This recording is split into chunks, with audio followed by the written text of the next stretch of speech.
Sí, candidato Abelardo de la Espriella, cuando usted decía que los criminales, el que no se someta o el que no entregue armas o no se someta, definitivamente se tiene que ir a una cárcel de verdad. ¿Usted está hablando de una reforma sustancial a las cárceles de Colombia? ¿Está pensando en cárceles tipo Secot, como en El Salvador, como las que instauró Nayib Bukele en El Salvador? ¿Cómo sería esa cárcel o esas cárceles? Claro, Claudia, por supuesto. Mira, uno tiene que implementar lo que ha resultado bien en otros países. En materia de cárceles, esa línea de lo que hay que hacer ya la trazó y muy bien el presidente Nayib Bukele de El Salvador. Hay que hacer unas megacárceles en Colombia en asocio con los empresarios a quienes habrá de dárseles la concesión. Ellos ponen la plata porque el Estado colombiano no va a tener plata para eso. Esta gente del régimen se ha robado todo, han dejado quebradas las arcas públicas. En consecuencia hay que hacer una alianza estratégica con los empresarios para que construyan esas cárceles, tengan el manejo administrativo de esas cárceles y el gobierno, a través de una nueva fuerza adscrita al Ejército Nacional de Colombia, formada por miembros de la Reserva y de los veteranos, controlar la seguridad en las cárceles. Hay que sacar al IMPEC de esa ecuación. El IMPEC es un cáncer para el sistema carcelario colombiano. Y por supuesto esas cárceles hay que construirlas en la mitad de la nada, en donde no entre ni siquiera la señal de la Santa Cruz, para que esos miserables no puedan seguir haciendo fechorías, como lo hacen hoy desde las cárceles de Colombia, que en realidad son universidades del crimen. Yo quiero cárceles en la mitad de la nada, en donde no haya señal de absolutamente nada, y en donde los presos tengan que trabajar por su comida. El presidente Bukele tiró esa línea, hay que recogerla, eso está inventado. En materia económica, el presidente Milei tiró una línea interesantísima, que es la línea que siempre he tenido yo, reducción del Estado. Si tú reduces el Estado, puedes bajar los impuestos. Si bajas los impuestos y das seguridad física y jurídica, vas a tener confianza inversionista. Si hay más inversión con unos impuestos que no sean asfixiantes, vas a generar más empleo. No es tan complicado, se requiere voluntad política y yo la tengo. Y en materia de esa contrarrevolución cultural, en la que tenemos que defender los principios y valores fundacionales que representan el alma de la colombianidad, el presidente Trump también ha tirado una línea importante. Yo creo que es tiempo de sacar la ideología de género de los salones de nuestros hijos y regresar a Dios de donde nunca debió salir. Y en materia de compromiso, de patriotismo, pues el primer libertario que tuvo América ya nos tiró la línea, Álvaro Uribe Vélez, el gran colombiano. Entonces esto está inventado. Lo que requiere el pueblo colombiano es un liderazgo popular como el que yo represento para hacer lo que hay que hacer. Aquello a lo que otros le tienen miedo o no hacen porque están protegiendo intereses particulares y tal. No, yo estoy aquí por los altos intereses de la República, como decían los antiguos romanos, y vine a hacer lo que corresponde para llevar a Colombia al lugar de grandeza que se merece. Candidato Abelardo de la Espriella, estamos a 6 meses de la primera vuelta de los comicios presidenciales. El país se enfrenta a esta difícil situación de seguridad, esta amenaza accional del narcoterrorismo, esas organizaciones criminales que ya se expanden de manera brutal, ya de 20.000 hombres en organizaciones criminales que había hace 30 años, ya vamos en 25.000. Y en ese contexto usted está haciendo campaña. Hoy queremos hablar con usted precisamente para hablar de eso y de las propuestas que están siendo noticia en Colombia, propuestas de parte suya como mecanismos para elegir ese candidato único. Bienvenido. Claudia, qué placer estar contigo y con toda tu audiencia. Has hecho una radiografía muy precisa de lo que está ocurriendo en Colombia. Valdría la pena aclarar lo siguiente: no se trata de descuido o de falta de diligencia por parte del gobierno en lo que tiene que ver con la seguridad. Se trata del cumplimiento a pie juntillas de un libreto, de una estrategia que quiere implementar Gustavo Petro con sus socios del narcoterrorismo y de la criminalidad para sumir a Colombia en el caos total. Si hay caos y si hay presión de los fusiles, de lo que tiene que ver con la voluntad popular de la gente, pues ellos tienen mayor oportunidad de atornillarse al poder. Que nadie se llame a engaños. Gustavo Petro, está ejecutando un plan para incendiar el país, para probablemente querer suspender las elecciones o asegurar el triunfo sin mayores problemas de su heredero natural, el señor Iván Cepeda. Frente a ese punto concreto, hay algo conocido como el pacto de la picota. Muchas veces las personas no se acuerdan qué es el pacto de la picota. El pacto de la picota sí se le llama a esa acción que hizo Juan Fernando Petro, el hermano de Gustavo Petro, justo en las elecciones pasadas, justo en las elecciones que él ganó. Y es una visita que hace el hermano a las cárceles, a la cárcel Picota de Bogotá, reunirse con todos esos jefes criminales para decirles que si Gustavo Petro ganaba las elecciones iba a haber un proceso de paz que ahora se llama o que fue bautizado como la paz total de Gustavo Petro. ¿Qué hemos visto nosotros como periodistas y ciudadanos? La paz total consistió en ofrecerle beneficios, parar el accionar de las fuerzas militares de Colombia en muchísimas áreas de Colombia, no tocarlos si estaban negociando a pesar de que ellos siguieran delinquiendo. Consistió en nombrar gestores de paz a muchísimos de esos delincuentes, incluso al custodio de la candidata entonces Ingrid Betancourt, que la torturó y ella misma nos ha narrado lo que le hizo. Todos esos gestores de paz que al final pues son delincuentes y que siguieron delinquiendo ya con el vestido de gestores de paz. Si uno se pregunta, y entonces la paz total que le vendieron a los colombianos, como usted lo dice, fue un eufemismo para esconder ese pacto de la picota. Es decir, cuando usted dice que esto es intencional, ¿es que está cumpliendo el pacto de la picota, candidato Abelardo de la Espriella? Completamente, Claudia, y mira, mucha gente decía que yo era exagerado cuando hace más de un año señalaba sin ambajes que Gustavo Petro era el jefe de la mafia. El tiempo me está dando la razón. Los socios históricos de la izquierda radical han sido los narcoterroristas. Y esa paz total, que no es más que la claudicación del Estado frente a los ilegales, es un acuerdo que se gestó en el pacto de la picota, como tú muy bien lo has señalado, pero que tiene como propósito no extraditar a todos estos bandidos que están metidos en el narcotráfico y entregarles las regiones, los departamentos y las ciudades para que campeen allí a sus anchas y puedan direccionar la voluntad popular a lo que más le convenga al régimen, al gobierno de Gustavo Petro.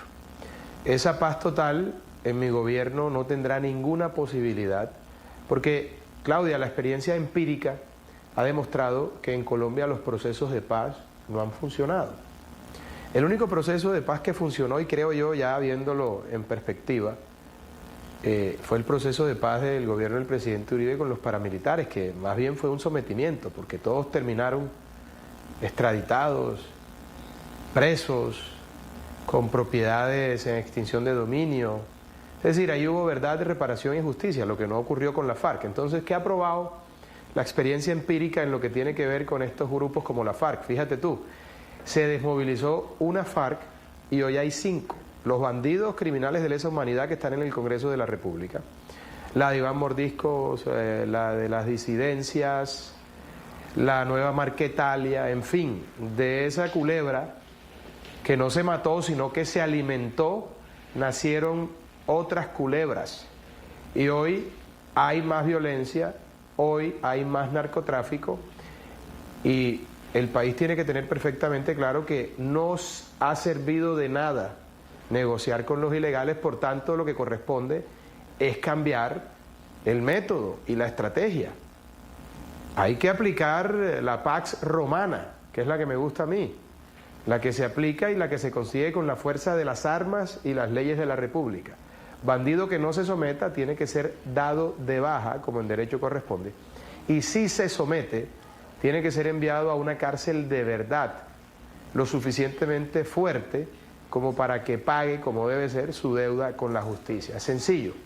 En mi gobierno se acaban los falsos procesos de paz y se impone el orden y la ley con la fuerza de las armas de la República. Señor candidato presidencial Abelardo de la Espriella, le saluda Jefferson Beltrán Neira. Usted lo planteaba en la primera parte y es esa preocupación que hay por la inseguridad en Colombia. Son más de 700 municipios donde en ese momento hay presencia de grupos criminales. Según cifras oficiales, son 300.000 hectáreas de hoja de coca cultivadas en Colombia. El narcotráfico pasa por su mejor momento. Y el pasado 13 de octubre, un vehículo que llevaba publicidad política suya en el departamento de Arauca fue atacado. ¿Usted cree que es posible hacer una campaña electoral en estas condiciones? ¿Hasta dónde cree usted que estos grupos armados ilegales pueden interferir en esa voluntad popular, en ese voto que tendrán que depositar el próximo año para elegir un nuevo presidente? ¿Podrá ganar la voluntad popular o se va a imponer la voluntad de esos grupos criminales? Jefferson, como bien lo dices, cerca del 70% de los municipios de Colombia tienen presencia de ilegales, de narcoterroristas y toda suerte de bandidos. Eso, insisto, no obedece a un descuido, es un plan perfectamente ejecutado por el régimen para empoderar a los delincuentes en las distintas regiones de la patria. No son 300.000 hectáreas, son 330.000.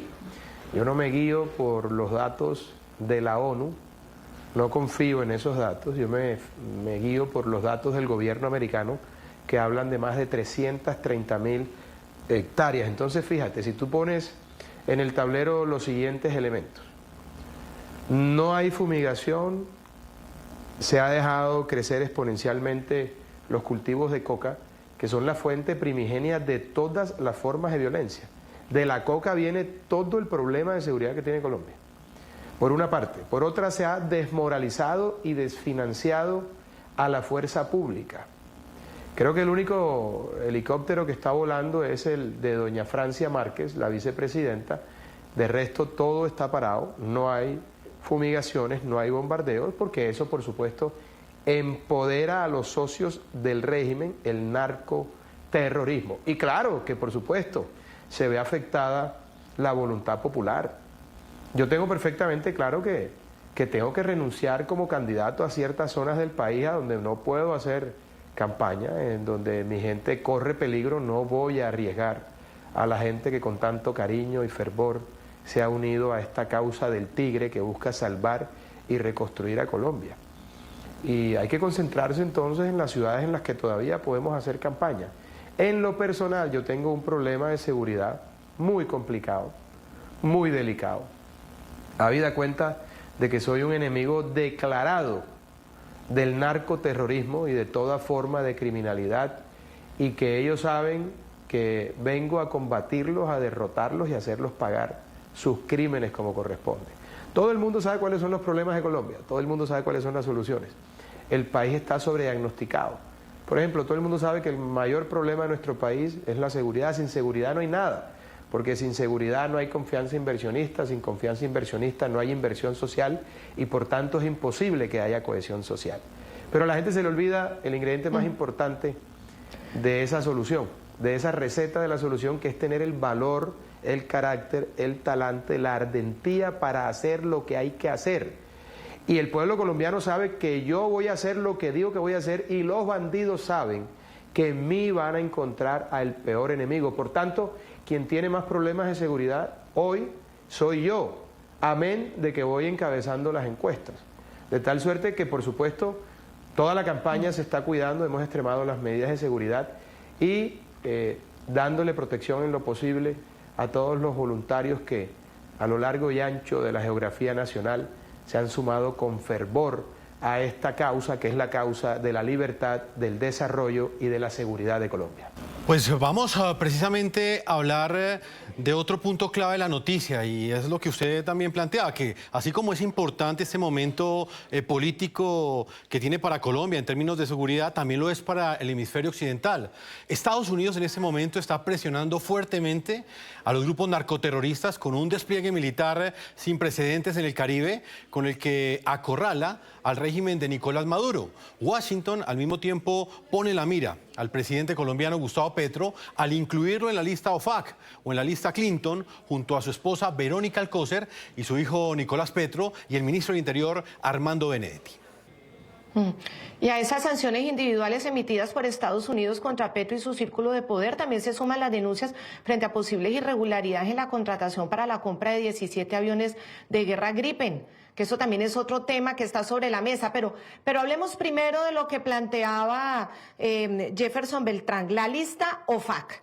Ya en las últimas horas se conoció, hablando de los helicópteros, doctora Abelardo de la Espriella, usted sabe que el único helicóptero que parece que está disponible es el de, o que puede volar tranquilamente, es el de la vicepresidente, porque el helicóptero del presidente por la lista Clinton pues va a quedarse temporalmente fuera de mantenimiento.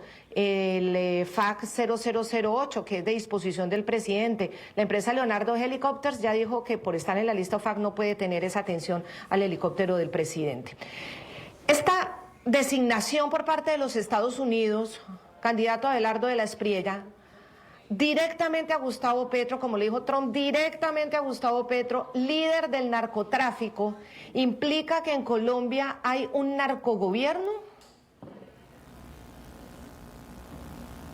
No me cabe la menor duda, Claudia. Mira, lo primero que hay que decir sobre lo que señaló Jefferson acertadamente es que el despliegue militar que está haciendo el gobierno de los Estados Unidos en la lucha contra el narcoterrorismo en el hemisferio es fundamental, y eso parte en dos la historia de la geopolítica continental. Una cosa es el mundo antes y otra después del presidente Donald Trump. Y es tan sencillo como esto.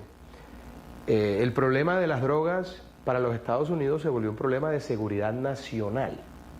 En Colombia se produce el 70% de la cocaína del mundo. En consecuencia, los Estados Unidos tomaron las riendas de la situación y están haciendo lo que corresponde. Yo apoyo irrestrictamente la decisión del presidente Trump, del secretario Marco Rubio, porque es lo que hay que hacer y es lo que corresponde. Es lo responsable, es lo lógico, es lo que va a evitar que este problema del narcotráfico escale.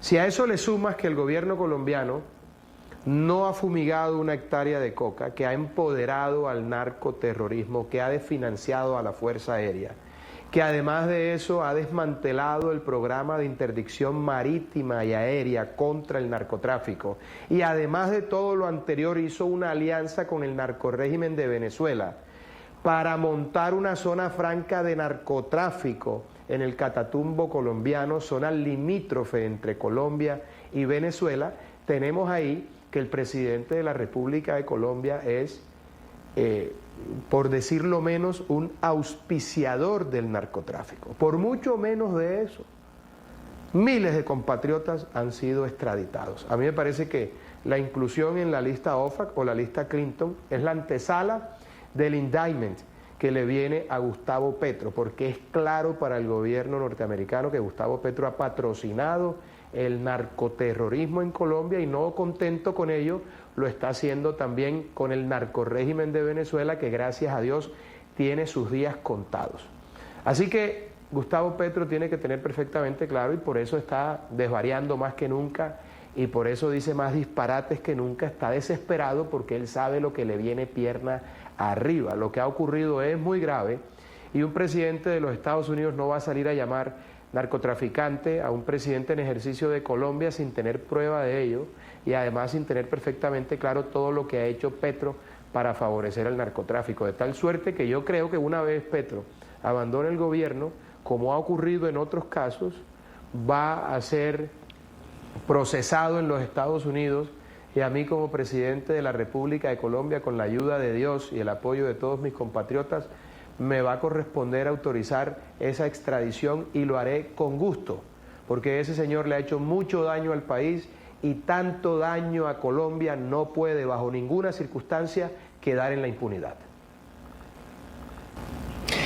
¿Eso no haría, candidato Abelardo de la Espriella, que Petro precisamente quiera agarrarse más al poder, quiera a toda costa quedarse, porque lo que usted dice, sabe lo que se le viene, que no es ningún juego, o sea, es algo muy serio? Las informaciones sobre un posible indictment cada vez van siendo más evidentes. Frente a eso, ¿no lo vuelve más peligroso que se quiera aferrar al poder a toda costa, que trate de evitar las elecciones, que siga, yo no sé si intencionalmente o no, generando que haya más crimen organizado en Colombia? Es decir, todo esto no lo convierte en un presidente, en ese desespero que usted dice, con más necesidad de aferrarse al poder. Y desde la oposición, ¿ustedes qué pueden hacer? Porque precisamente cuando se sienten acorralados es cuando reaccionan cada vez de manera más agresiva y menos democrática. Claudia, permíteme antes de contestarte esa pregunta hacer referencia a un tema que pasamos por alto y que fue objeto de tu pregunta anterior, la compra de los aviones a Suecia. Yo le he pedido al gobierno americano, habida cuenta de que esos aviones suecos tienen motores norteamericanos, que apliquen el veto, porque ahí claramente hay un tema de corrupción. Los aviones que se le están vendiendo a Colombia son un 50 y algo % más costosos que los mismos aviones que se le vendieron a Tailandia. Entonces ahí también hay un tema de corrupción y yo espero que los Estados Unidos apliquen el veto para la compra de esos aviones. Con respecto a tu última pregunta, es claro que Petro está haciendo todo para quedarse, pero no la tiene fácil, porque el pueblo ha despertado. El pueblo que él mismo engañó, la gente que él mismo traicionó, pero además de eso, el hecho de que esté el gobierno norteamericano de por medio, tratando de darle fin a la era del tirano en la hermana República de Venezuela, cambia sustancialmente la ecuación. Es decir, si no estuviese pasando lo que ocurre hoy con Venezuela, gracias al gobierno del presidente Trump, Petro tendría más opciones de quedarse, pero lo veo muy complicado, aun cuando la culebra está viva y hasta que no se le corta la cabeza sigue mordiendo, lo veo muy complicado de que puedan quedarse. Tratará de hacerlo a toda costa y por eso yo creo que lo mejor que le puede pasar a Colombia y por supuesto a Venezuela es que se caiga el régimen, el narcorrégimen de Nicolás Maduro cuanto antes, por una razón elemental. Eso va a despejar la situación y le va a enviar un mensaje claro y directo a Gustavo Petro. Ya sabe que no puede dárselas de más listo que el gobierno americano, porque también sobre él caerá el peso de la ley y de la sanción internacional, porque no hay derecho que el régimen de Gustavo Petro nos haya convertido a nosotros en un narcorrégimen, en un país que hoy exporta cerca del 70% de la cocaína y que además se ha aliado con los enemigos de la democracia alrededor del mundo. De tal suerte que yo espero que caiga pronto el régimen de Venezuela y que se acabe cuanto antes esta horrible noche que nos ha hecho vivir el señor Gustavo Petro a todos los colombianos. ¿Y qué expectativas tiene, candidato? Y se lo pregunto en el contexto de lo que está sucediendo en el Mar Caribe en este momento, en ese despliegue militar casi que sin precedentes que ha ejecutado el presidente Donald Trump en contra del cartel de los soles y de su principal cabecilla, el dictador Nicolás Maduro. ¿Usted cree que el próximo 7 de agosto, si usted llega a ser presidente de Colombia, va a tener una democracia en el país vecino, en Venezuela, o va a tener que continuar lidiando con esta dictadura? No, yo creo que el régimen de Maduro tiene los días contados. Es más, yo creo que eso puede terminar sin que se dispare un tiro. Los bandidos son muy cobardes, sobre todo esos bandidos del narcorrégimen de Venezuela. Esa gente está muy asustada. Con los Estados Unidos no se juega. Ese despliegue militar que se ha hecho en el Caribe no es una simple demostración de poder, es una decisión política de acabar con el régimen que ha sojuzgado al pueblo venezolano por más de 25 años y lo que sigue después de eso es Cuba y por supuesto Nicaragua. El gran legado del presidente Trump para América Latina y el legado del secretario de Estado Marco Rubio, que también es latino y que es víctima del comunismo radical, de la izquierda radical y del comunismo, será ese precisamente, liberar de ese cáncer terrible a nuestros pueblos que tanto tiempo han sufrido el yugo de un modelo político, social, económico y cultural que ha fracasado en todas las latitudes del mundo en el cual ha sido implementado el comunismo. Entonces, Eso cambia sustancialmente la ecuación. Yo creo que el mejor plan de desarrollo para Colombia, la mejor reforma tributaria sin duda, sería la caída del régimen terrorista y delincuencial de Venezuela, porque se va a convertir automáticamente Colombia o Venezuela en el primer socio comercial de Colombia. Nosotros, saliendo de una amenaza comunista como la de Petro, vamos a ayudar al pueblo venezolano a resurgir desde las cenizas. No producen absolutamente nada, el comunismo acabó con todo y se van a convertir, con la ayuda de Dios, en nuestro primer socio comercial. Yo creo que vienen tiempos maravillosos para Venezuela y para Colombia, tiempos en los que el comunismo no tiene cabida, en los que Gustavo Petro será un paria y muy posiblemente un reo, porque tanto daño a Colombia, insisto, no puede bajo ninguna circunstancia quedar en la impunidad.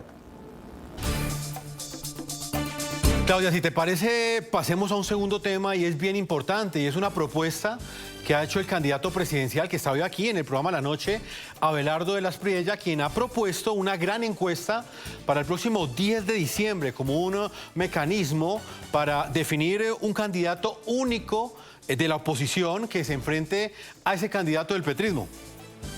Claro, porque es que ese es el plazo también que el Centro Democrático se ha dado a sí mismo para escoger un candidato.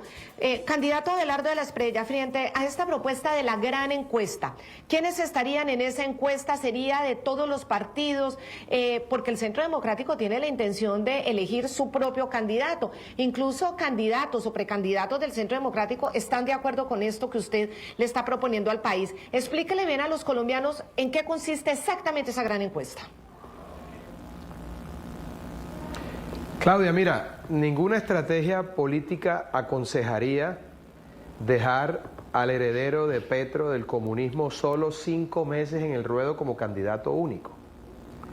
Lo que dicta la lógica, lo que dicta el sentido común es que de este lado, del lado de quienes defendemos la democracia, la institucionalidad, la familia, el libre mercado, la propiedad privada, la lucha contra la corrupción, el empoderamiento de la fuerza pública y el castigo para aquellos criminales que hacen de las suyas, es que también haya un candidato para que enfrente a ese candidato heredero de Gustavo Petro, el señor Iván Cepeda. Lo que se está haciendo es un verdadero despropósito, porque estamos atomizados. ¿Qué he propuesto yo? Hombre, hagamos una gran encuesta con 3 encuestadoras colombianas, por supuesto, sujetas a verificación y auditoría. Y ahí escogemos un candidato. ¿Qué ventajas tiene eso? Primero, no dejamos al heredero de Petro 5 meses solo al ruedo para que haga de las suyas, porque vamos a tener un contendor y vamos a estar unificados. 2, no le generamos ese gasto al erario, no le generamos ese gasto al Estado colombiano. ¿Cuántos miles de millones vale una consulta? Tercero, le damos la tranquilidad a los mercados financieros en el primer trimestre del próximo año. Si nosotros seguimos en esta situación, la incertidumbre va a terminar afectando aún más los mercados. Y cuarto, le damos ese regalo de Navidad al pueblo colombiano, esa tranquilidad de irnos a fin de año y empezar un año con un candidato que sea el candidato de todos los que estamos del lado correcto de la historia. Entonces, mucha gente se ha sumado a la propuesta, otra no.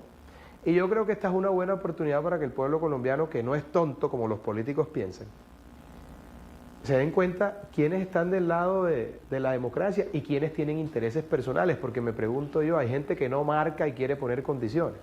¿Qué le hace pensar a un precandidato que no aparece en el margen de error que va a crecer de aquí hacia adelante? Ya lo que no creció no fue. Entonces, eso es lo más lógico, lo más razonable, lo más sensato, lo más práctico. Yo he hecho esa propuesta para darle tranquilidad al pueblo colombiano. Pero te digo algo, mi verdadera alianza es con la gente. Esta es una candidatura popular. Esa alianza, esa comunión ya la hice. Yo Abelardo de la Espriella, el tigre, soy el candidato de la gente. No de otra manera se explica que un tipo sin estructura política, sin trayectoria en la política, sin haber ocupado nunca un cargo público y sin estar financiado por los grandes capitales del país, esté de primero en los sondeos de la centro derecha. Mi candidatura conectó con el corazón, con el alma de la colombianidad, porque yo represento esos principios fundacionales y esos valores que defiende el pueblo colombiano. Y lo hago con total claridad, sin ambajes, sin eufemismos, sin falsa diplomacia, diciéndolo de frente, siendo auténtico y siendo coherente, porque esto en realidad, si algo tiene de extremo, es que es de extrema coherencia, no de extrema derecha como me han querido rotular. Eso de defender a la familia, de creer en Dios, de defender la propiedad privada, la economía libre de mercado, de querer recortar el Estado, de querer acabar con la pobreza y el hambre, eso no es extrema derecha, es extrema coherencia, es lo que corresponde hacer y es lo que estamos obligados moralmente a hacer por el bien de nuestro país y de la gente que más lo necesita. Entonces yo, como ya hice la comunión con el que era, que es el pueblo colombiano, que es la gente, yo sigo hacia adelante, yo sigo trabajando, yo sigo vendiendo mi panela, no me interesa cómo la venden los demás. Yo sigo como un caballo cochero, hacia adelante con un objetivo claro que es salvar y reconstruir a Colombia, mientras me tiran piedras de la derecha, de la izquierda, de arriba, de abajo, piedras que me tienen sin cuidado, no le presto atención a eso, no me hacen mella. ¿Qué tanto es una raya más para el tigre? Yo no me puedo detener frente a ataques personales y difamaciones que me hacen todos los días cuando lo que está en riesgo es la democracia, la libertad y la institucionalidad. Ahí dejé planteada esa propuesta, si la quieren recibir, maravilloso, aquí yo recibo a todo el mundo, menos a Petro y sus cómplices. De resto, todo el mundo está bienvenido a esta gran alianza patriótica. Sí, candidato Abelardo de la Espriella, hay varios escenarios. Uno, el que usted plantea. Escoger y ya arrancar diciembre y enero con el candidato único que representa el antipetrismo y representa la otra visión de Colombia contra el crimen, contra las organizaciones criminales, cero afectas a esos narcoregímenes terroristas, aliado de los Estados Unidos, con inversión, con otra mentalidad que pueda otra vez llevar a Colombia a tener perspectivas de país democrático y aceptado además a nivel internacional. Pero también está la posibilidad, como se ha hecho en el pasado, de ir a urnas en esa consulta en marzo. ¿Por qué? Porque eso permite, que es lo que ya empezaron a hacer desde los herederos del petrismo, permite hacer campaña, permite convocar a urnas, permite medir en las urnas la capacidad de convocatoria de todos los candidatos, no solamente verlo a través de una encuesta, sino qué capacidad tiene ese candidato de hacer que la gente vaya a votar. Todo eso no genera también como una ventaja, digamos, para esa oposición que está tan machacada y tan violentada verbalmente por Petro y por los criminales que parece que siguen a Gustavo Petro. Entonces, ¿no se abre también una oportunidad de hacer trabajo democrático y fiesta democrática asistiendo a unas urnas en una consulta? Y así también tiene la oportunidad de medir la fuerza del uno y del otro en esa consulta. Fíjese que eso le funcionó muy bien en el momento en que, cuando Iván Duque, que faltando 3 meses nadie se imaginaba que podía ser presidente de Colombia, y después de la consulta se fortaleció profundamente. Entonces, ¿esa también puede ser una estrategia o usted la descarta totalmente? No, yo no la descarto, pero Claudia, es que era otro país. Hoy nos enfrentamos a la posible pérdida de la democracia. ¿O qué crees tú que va a pasar si resulta elegido el señor Iván Cepeda? Un tipo que es más radical y más doctrinario que Petro, y que tiene disciplina y que es organizado, no como el loco que hoy ostenta la presidencia de Colombia, que es un tipo absolutamente disipado e indisciplinado. ¿Qué creen ustedes que va a pasar? Es decir, no estamos en una situación como para jugarnos un reletazo ruso para demostrar que quién lleva a la gente a las urnas o qué partido tiene más fuerza. La situación de Colombia es muy grave. Ahora, ¿en qué cabeza cabe que si la izquierda radical, que si el comunismo, que si el heredero de Petro ya está elegido, nosotros vamos a tener ventaja dejando los 5 meses solo al ruedo como candidato único del comunismo, como el heredero de Petro. Eso es un verdadero despropósito. Un estudiante de primer semestre de ciencia política lo entendería. No se puede comparar esta circunstancia con otras circunstancias en el pasado de Colombia, porque hoy está en riesgo la democracia, la libertad, la institucionalidad. Esto aquí no cabe en esos cálculos políticos de que los partidos quieren entonces arrastrar sus listas y tal. Ese juego no se puede jugar esta vez. Esta vez hay que hacer algo disruptivo y diferente para plantearle al país una salida a ese desastre que significa la candidatura del señor Cepeda. Y eso hay que hacerlo ya.